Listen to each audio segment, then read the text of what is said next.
히브리서 6장 1절에서부터 12절 말씀 교독하겠습니다. 1절 말씀. 그러므로 우리가 그리스도의 도의 처벌을 버리고 죽은 행실을 회개함과 하나님께 대한 신앙과 세리들과 안수와 죽은 자의 부활과 영원한 심판에 관한 교훈의 털을 다시 닦지 말고 완전한 대로 나아갈지니라.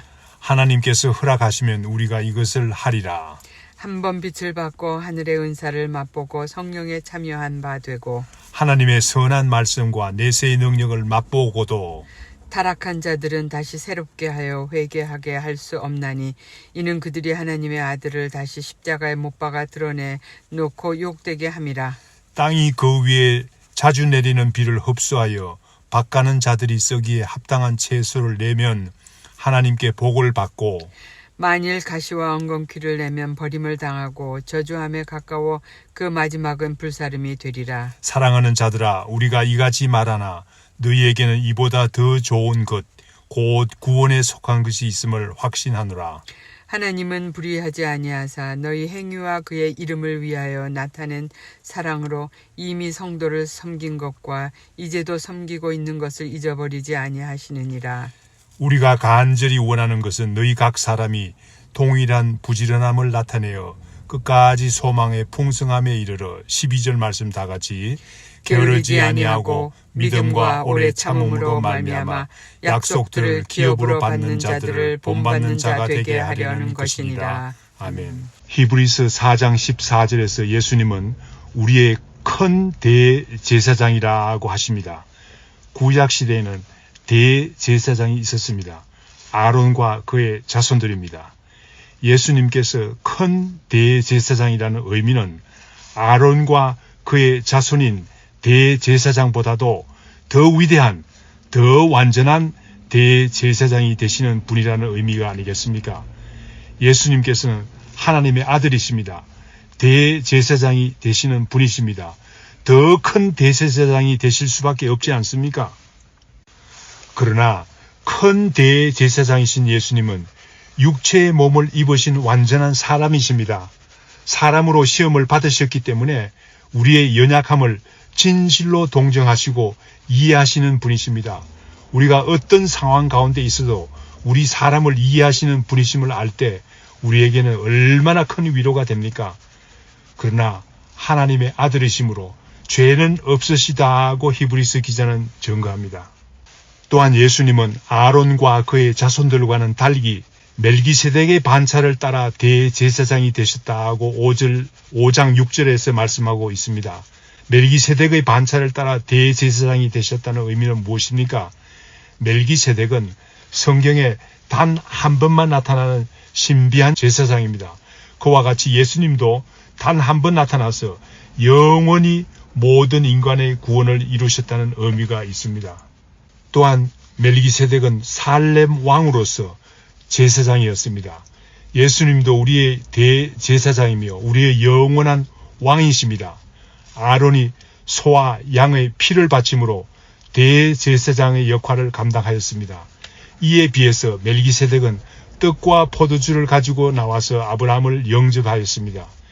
예수님께서 우리를 위해서 십자가에 죽으셨습니다. 이를 기념하기 위해서 우리는 떡과 포도주를 나눕니다.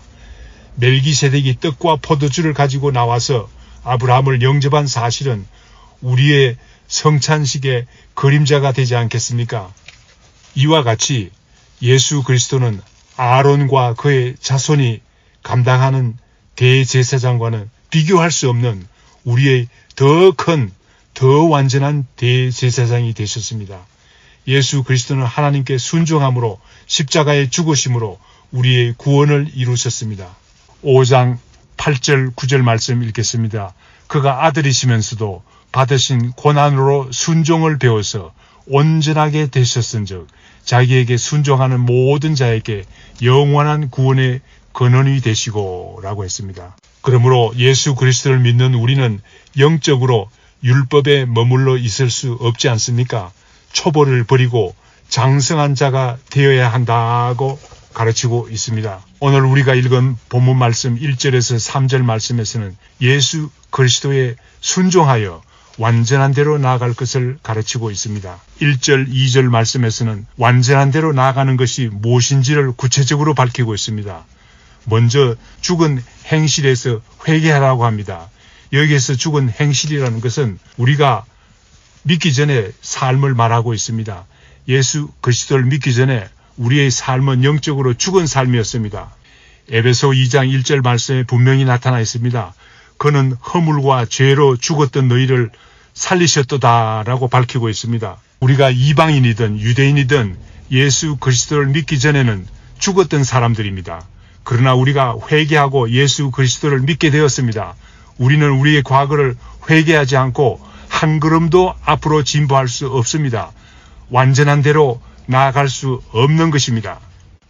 1절 마지막에 나오는 하나님께 대한 신앙이라는 말은 무슨 의미가 있습니까?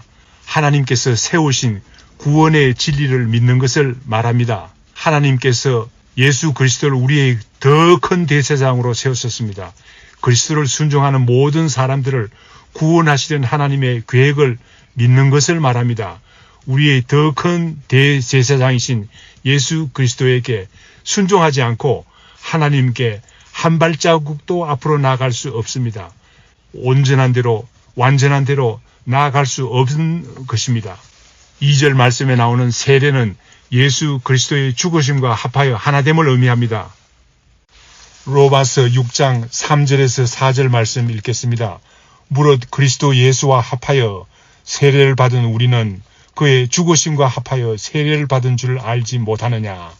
그러므로 우리가 그의 죽으심과 합하여 세례를 받음으로 그와 함께 장사되었나니 이는 아버지의 영광으로 말미암아 그리스도를 죽은 자 가운데서 살리심과 같이 우리도 또한 새 생명 가운데서 행하게 하려 함이라. 그렇습니다. 세례는 예수 그리스도의 죽으심과 하나 되는 것을 의미합니다. 우리의 과거의 모든 삶을 십자가 아래 묻어버리는 것을 의미합니다. 또한 세례를 받는다는 것은 예수 그리스도께서 부활하신 것 같이 우리도 새 생명을 얻어서 새로운 삶을 사는 것을 의미합니다. 우리가 예수 그리스도의 죽으심과 합하지 않고 한 걸음도 앞으로 나아갈 수 없습니다. 한 걸음도 완전한 대로 나아갈 수 없는 것입니다. 또한 세례와 안수는 다 같이 성령의 은사를 나타냅니다. 그러므로 우리가 앞으로 나아가기 위해서는 우리의 신앙이 진보하기 위해서는 성령의 은사를 받아야만 합니다. 성령의 은사를 받지 않고는 우리가 한 걸음도 완전한 대로 나아갈 수가 없습니다. 그러나 우리가 우리의 힘과 능력으로 어떻게 완전한 대로 나아갈 수 있습니까? 우리는 앞으로 나아갈 수가 없습니다. 3절 말씀과 같이 오직 하나님께서 허락하시면 이것을 이룰 수가 있는 것입니다. 본문 말씀 4절에서 8절 말씀에서는 타락함을 경고하고 있습니다. 우리가 영적 성장을 이루지 않고 뒷걸음칠 경우에 일어나는 일들을 밝히고 있습니다. 4절 말씀에 한번 빛을 받고라는 말은 그리스도를 한번 깨닫고라는 말입니다. 또 하늘의 신령한 은사를 맛보았던 사람들입니다. 또한 성령에 참여한 사람이 되었습니다. 하나님의 선한 말씀과 내세의 능력을 맛본 사람이 되었습니다. 그런데도 불구하고 타락한 사람들을 의미합니다. 이러한 사람들은 다시 새롭게 되어 회개할 수 없다고 경고합니다. 하늘의 신령한 은혜를 맛보고도 타락한 사람들을 어떻게 본문 말씀에서 비유하고 있습니까? 다시 하나님의 아들을 십자가에 못 박는 일과 같다고 합니다. 우리가 예수님을 십자가에 다시 못 박을 수 없죠. 우리의 영적 성장을 위해서 애쓰라는 말씀이 아닙니까? 그렇지 않으면 타락하여 버림을 당하지 않을 수밖에 없다는 경고입니다. 그러므로 우리는 완전한 대로 나아가기 위해서 애쓰는 마음을 가져야 되겠습니다. 7절에서 8절에서는 완전한 대로 나아가는 자의 삶과 타락한 자의 삶을 비유로 나타내고 있습니다. 여기에서는 사람을 농토에다 비유하고 있습니다. 하나님께서 때에 따라 비를 내리십니다. 땅이 비를 잘 흡수하여 주인이 쓰기에 합당한 채소를 내면 주인이 기뻐함이 당연함이 아니겠습니까? 이와 같이 우리 신자들도 하나님께서 믿음의 공동체를 통해서 주시는 말씀의 은혜를 받아서 열매를 내면 하나님께서 우리에게 복을 주신다고 합니다. 때에 따라서 주시는 말씀의 은혜를 받지 못하고 땅에 잡초나 몹쓸 잡초를 내면 주인이 되신 하나님께 버림을 당한다고 말합니다. 저주함을 피할 수 없다고 말하는 것입니다. 주인은 그런 땅을 불러 살라버린다고 합니다. 본문 말씀 9절에서 12절 말씀에서는 성도들을 격려하는 말씀입니다. 믿음의 공동체를 격려하고 있습니다. 사랑하는 자들아, 우리가 이같이 말하나니 너희에게는 이보다 더 좋은 곳, 곧 구원에 속한 것이 있음을 확신하노라 라고 말하고 있습니다. 용기를 주는 말씀입니다. 공동체에 용기를 주는 말씀입니다. 본문 말씀 1절에서 8절에 나오는 믿음을 버린 자들과는 다른 사람들을 말합니다. 이 말씀은 무엇을 의미합니까? 낙심을 방지하기 위해서 주시는 말씀입니다. 성도들에게는 교만도 영적 성장에 방해가 되지만 낙심도 좋지 않은 영향을 미칩니다. 신자들도 위로가 필요한 것입니다. 이 공동체에는 믿음이 앞서가는 구원을 이미 이룬 성도들도 있음을 분명히 말하고 있습니다. 10절에는 구체적으로 선행을 언급하며 위로합니다. 하나님의 이름을 위하여 나타낸 사랑이란 하나님의 영광을 위하여 행한 사람을 말합니다. 그 행위는 무엇을 말합니까? 성도들을 과거에도 섬기고 지금도 섬긴 사실을 의미합니다. 하나님께서는 이 모든 일들을 다 기억하고 있음을 밝히고 있습니다. 그렇습니다. 하나님께서는 우리의 선행을 다 기억하십니다. 이 말씀은 결코 행위로 구원을 얻는다는 말씀이 아닙니다. 그러나 하나님께서는 우리의 선행을 다 기억하고 계신다는 말입니다. 11절, 12절의 말씀을 참조할 때 성도들을 섬긴 일이 어떤 일입니까? 주로 신앙적으로 떨어지는 사람들을, 교우들을 돌본 일임을 짐작할 수 있습니다. 11절 말씀을 볼 때 같은 교회 안의 성도들이라도 부지런함이 같지 아니함을 알 수 있습니다. 그러나 히브리서 기자는 성도들이 서로 격려하여 한 사람의 낙오자도 없이 모든 믿는 사람들이 풍성한 소망을 얻기 바라는 간절한 마음이 있음을 알 수 있습니다. 12절 말씀에서는 믿음이 좀 약한 자들도 서로 격려함으로써 이미 약속의 기업을 얻은 자들을 본받게 되기를 바란다고 말합니다. 이미 약속의 기업을 얻은 자들은 성경 말씀에 나오는 믿음의 조상들로 생각할 수도 있습니다.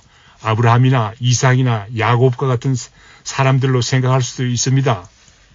그러나 문맥상으로 볼 때 히브리서 독자들이 속한 믿음의 공동체에 속한 앞서가는 믿음을 가진 사람들을 말하는 것을 알 수 있습니다. 우리 교회도 이런 교회가 되기를 바랍니다. 믿음이 좀 앞서가는 사람들은 좀 뒤떨어진 성도들을 위로하고 격려함으로써 앞에서 끌고 뒤에서 밀어 같이 갈 수 있는 교회가 되면 얼마나 좋겠습니까? 이렇게 되면 우리 주님께서 얼마나 기뻐하시는 교회가 되겠습니까? 다 같이 기도합시다. 진실로 우리의 큰 대제사장이 되신 예수님 감사합니다. 우리를 위해서 십자가에 죽으심으로 우리를 죄에서 구원하여 주신 은혜 진실로 감사합니다. 우리 주님께서 베풀어 주신 은혜를 감사하며 매일매일 우리가 더욱 완전한 대로 향하여 나가는 성도들이 되게 하여 주시옵기를 간절히 빌고 원하옵나이다. 우리의 신앙이 진보하지 않으면 타락하여 버림을 당할 수 있다는 절박한 마음을 허락하시옵기를 간절히 빌고 원하옵나이다. 우리 교회에 속한 모든 성도님들이 서로 밀고 끌고 해서 다 같이 풍성한 소망을 이루는 우리 주님께서 진실로 기뻐하는 교회가 되게 하여 주시옵기를 간절히 빌고 원하옵나이다. 예수님의 이름으로 기도드립니다. 아멘. 하늘에 계신 우리 아버지여, 이름이 거룩히 여김을 받으시오며 나라에 임하옵시며 뜻이 하늘에서 이룬 것 같이 땅에서도 이루어지이다. 오늘날 우리에게 일용할 양식을 주옵시고 우리가 우리에게 죄 지은 자를 사하여 준 것 같이 우리 죄를 사하여 주옵시고 우리를 시험에 들게 하지 마옵시고 다만 악에서 구하옵소서. 대개 나라와 권세와 영광이 아버지께 영원히 싸움나이다. 아멘.